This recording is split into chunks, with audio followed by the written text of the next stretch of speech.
Signal Eye app. The pros, the cons. If you need to monitor news, trends or company data, Signal Eye promises to provide actionable insights, but is it really that effective? One of the biggest pros is its intelligence. Most people get this wrong by assuming news monitoring apps only deliver headlines. Signal Eye uses artificial intelligence to track news, social media, and industry developments, summarizing relevant information in real time. This helps users stay ahead of competitors or make informed decisions quickly. Another advantage is customization.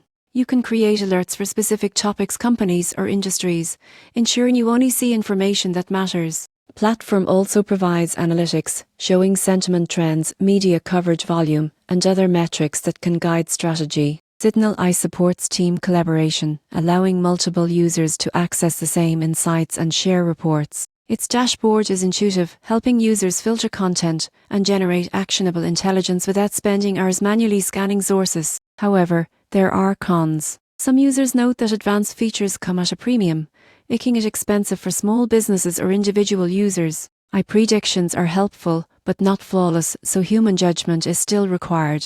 Occasionally, filtering settings may need adjustment to avoid irrelevant alerts. In conclusion, Signal Eye is a powerful platform for monitoring information, analyzing trends, and generating insights. The surprising truth is that while it significantly reduces research time, it cannot replace critical human analysis. For companies and professionals seeking a smarter way to track news and industry developments, Signal Eye is an effective solution, but combine it with human expertise for the best results.